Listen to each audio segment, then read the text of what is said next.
Thus Avatar continues, Lord Vishnu or Narayan comes in different forms to preserve dharma and to remove the obstacles whenever any asura or any negative force comes. So it happened that in the last avatar, when he came in the form of Vara, he had killed Hiranyaksha. Now the Devtas were very happy, but it did not last long because soon Hiranyakashyap, the elder brother of Hiranyaksha, was seething with anger and wanted to avenge his brother's death. So he started creating havoc in heaven, earth and everywhere. He knew that Lord Vishnu thrived on all the virtuous souls.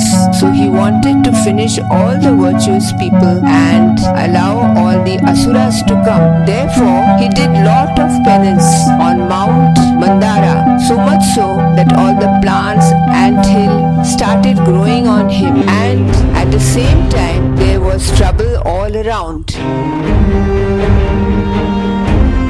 She was in the hermitage of Rishi Narad, who was all the time reciting the name of Narayan. He was a great devotee of Lord Narayan. So every day he used to tell stories of Vishnu, Narayan, and Prahlad in the womb of his mother heard all this.